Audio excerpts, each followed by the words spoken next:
Hi Gemini, welcome to your monthly reading for April 2020. This is Siobhan with To Kitty and Beyond, and this is your monthly reading. So Gemini, this can apply to Gemini Sun, Moon, or Rising, and I recommend that you check out your Sun, Moon, and Rising sign videos. Sometimes you'll resonate more with one over the others, sometimes you'll resonate with all of them, and it's always just a good idea to get the three of them together so that you have a better overall understanding of the energy that's affecting you in the month of April.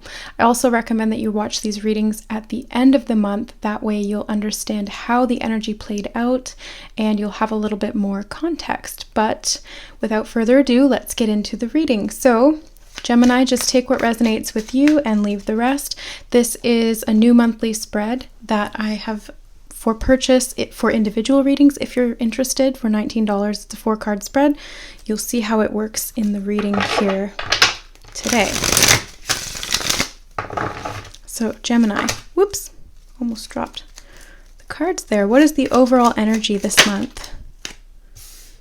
2 of Swords. What is the challenge to overcome? 10 of Pentacles. What is the insight and guidance?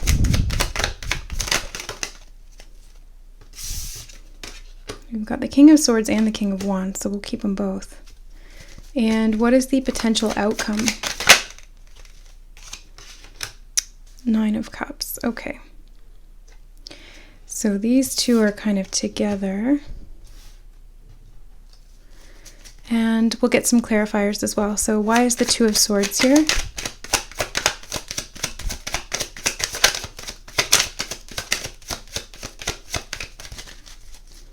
Why is the 2 of Swords?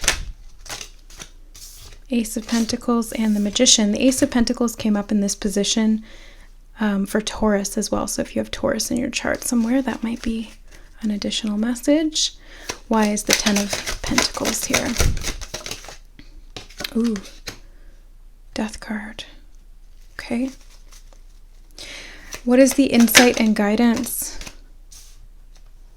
Why is that there? And then why is the 9 of Cups here?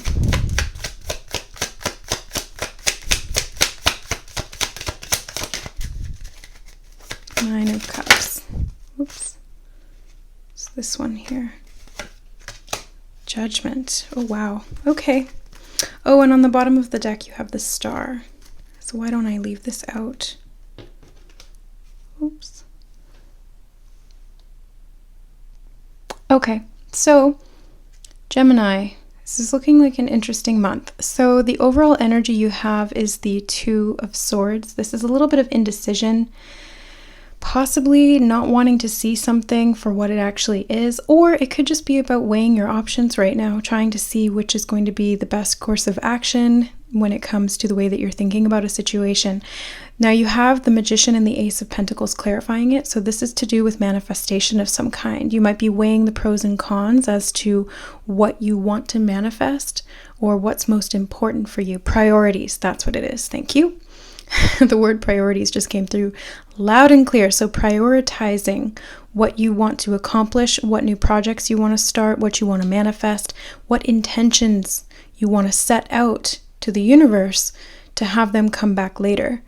Now you do have some challenges here, which are the 10 of Pentacles, and it's clarified with the Death card. So this is kind of interesting to me. I can read this in a few ways. Either this is a way of earning money that is going to change or that's going through a transition phase at this point, or this is, okay, and don't take this if it doesn't resonate. If it hasn't happened already, then it won't happen this month. I don't want to scare anybody, but this could be a death in the family where there's some money.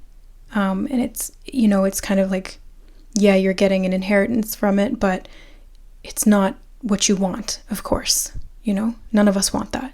So I'm sorry if that's the case for you. I know that the world is in a state of upheaval right now, and there's a lot of change and transition. Lots of people are leaving the earth plane, choosing to leave their incarnations, and that's their choice. As a soul, they have the free will to do that. And we just have to honor and respect that, and you know, give them the free will and the free reign to be able to move on if they choose to. So it's almost like, if that's not the case, which I really hope that it's not for like the majority of people who are watching, but if that's not the case, I really just see this as, an old way of earning money, or an old system of earning money that is changing. And right now we see that in the world. This is very Gemini energy.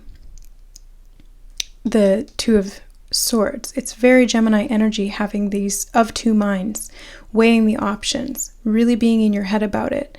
And there's a lot of changing structures. So it's kind of like, well, where am I going to put my time and energy? Where am I going to invest my money if that's the case?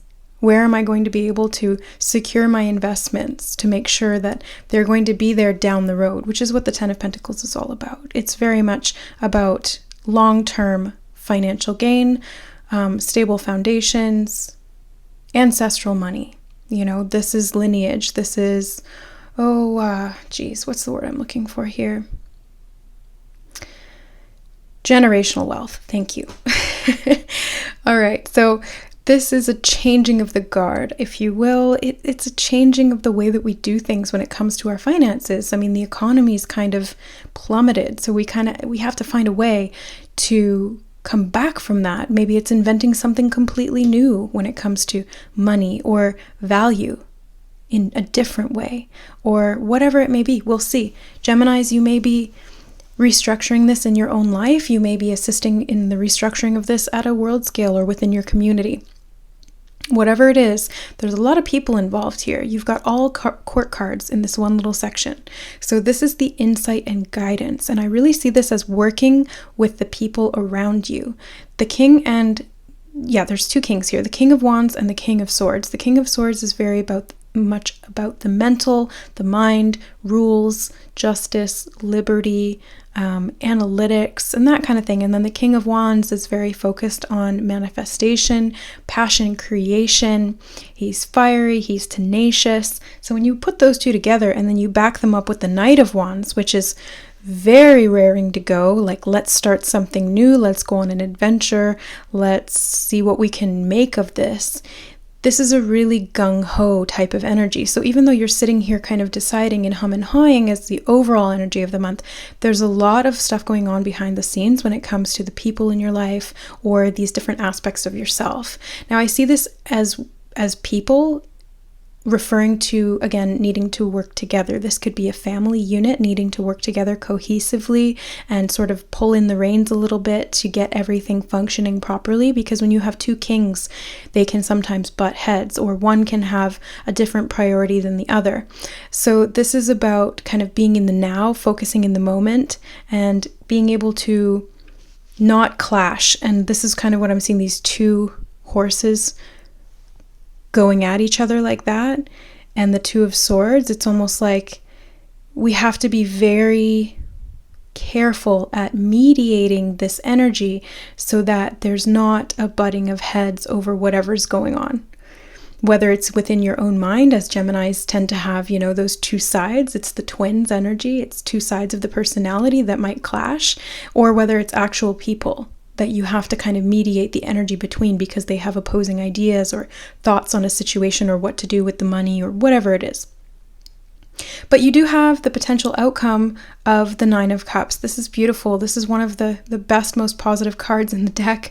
It's your wishes coming to fruition. It's wish fulfillment. It is emotional contentment, happiness, joy, and personal satisfaction. And it does kind of come at a price, though, and it's not a price that is going to be anything that you weren't willing to pay in the first place, but it does come with work, basically, which is the Judgment. So Judgment is there to shake you and awake you, shake you awake, shake and bake, Ricky Bobby. Sorry. Okay, it's there to shake you and wake you up. It's there to get you out of your comfort zone, to have you reborn, renewed, refreshed, so that you're being resurrected. That's what I'm seeing. With the Death and the Judgment card, it's resurrection. And this is happening on April 12th, and I actually shared that date as a channeled date that I received intuitively from my guides in one of the last energy update videos that I did. So April 12th is the resurrection of Christ, and this is symbolic of the resurrection of consciousness that we're going through as we move into the age of Aquarius, and through this global shift that we're going through in the financial system with our consciousness, all of these things about how we do things on a regular basis. Also, I want to mention something here. With fire and air, these are energies that can really feed on each other. So if this is something that you want to create, you can put those two together and really grow the flame huge and really create something really practical, stable, and long-lasting and fulfilling. Now, if this is in the negative sense, these two can sometimes either stifle each other or create something that gets out of control, which is where this Knight of Wands comes in. He can be a little bit hard to control. So be very thorough in your thought processes of what you want to create or what you want to do, what you want to experience. Because there's a lot of collective energy of fear and of, this kind of thing. So the King of Wands and the King of Swords, they do come with a caution, right? Which is to be careful. Be careful with playing with that energy. Make sure that you're protected. Make sure that you're staying safe, whatever that means for you. And allow yourself to just go through this resurrection period, because you've got the hope, the light at the end of the tunnel with the Star card. So you have this beautiful energy guiding you out of the darkness of the death phase. It's like that sun off in the distance, except for the stars even further out, because it's not our sun or our star. It's a different one. And it's leading you, it's guiding you. It's allowing you the perspective that you need, the healing, the hope, whatever it is, to get out of that darkness and lead you to this emotional fulfillment. So that's really beautiful when you think about it. Let's see. Let's get a Wisdom of the Oracle card.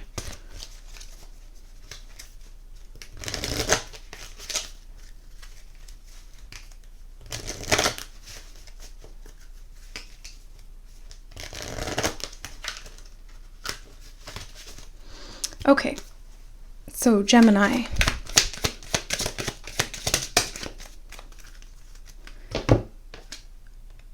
Round and round. Okay. So let's see what's going on here. Round and round. The spiral quality of events when a lesson isn't quite integrated. Cycles you are challenged to break. Revisiting a pattern from a new perspective. What was I just talking about? That's so awesome. So this new perspective. It's revisiting this old cycle and bringing it to a close through the achievement of a new perspective. It's allowing you to be reborn from this death process. So it says, the appearance of this card is a reminder that although it may appear that you've gone backward, the truth is that you're standing at a higher level, looking down into your circumstances. You will learn something, do something better, and break a cycle set up in the past. You actually have a bird's eye view of your initial footprints and can access the wisdom and lessons learned. I feel that's very much what this Two of Swords is talking about. It's assessing everything very, very impartially. It's being able to sort of take a minute to look at everything from that bird's eye view, which is using the intuition. That's why her eyes are covered, because she's trusting her intuition or her third eye to really show her the truth of the situation, not the subjective truth, but the objective truth, the higher perspective, the universal truth within the situation, so that this round and round cycle doesn't continue anymore. So that this resurrection and this rebirth can really take its hold. Okay, I will read... I'll read the protection message as well. Are you refusing to see your own personal responsibility for repeating lessons you don't need to relearn? You have to surrender now to the fact that you are on the oh my God, why am I having such difficulty? That you are the common denominator. Okay, they don't want me to read that. Fine, I won't read it then. Let's just leave that, because that was not obviously meant for you guys. And we'll just look at these cards instead. Worth waiting for, and hello and goodbye. Yeah. So you'll soon see that this change will make things better. So whatever it is that's coming to an end or something that needs to be 100% closed in that cycle, it's a death process, right? It's a letting go of what was, and it's allowing it to transition with ease so that you can achieve something better. You'll soon see that this change will make things better. Instead of going around and around and around, you're going to be freed from that cycle, or rather, you're taking the responsibility to free yourself from that cycle. And whatever it is that you're working towards, it's worth waiting for. Your patience will be rewarded.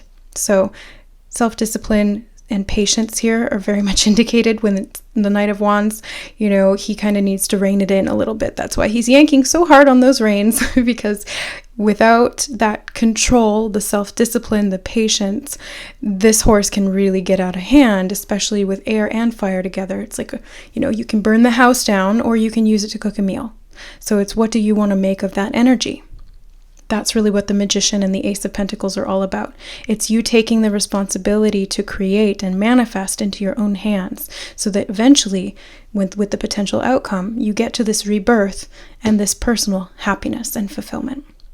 All right, guys. So if you'd like to dive deeper into what's going on in your personal circumstances, or if you have any additional questions or concerns that you're looking to get answered through tarot or Reiki, please reach out to me for a reading.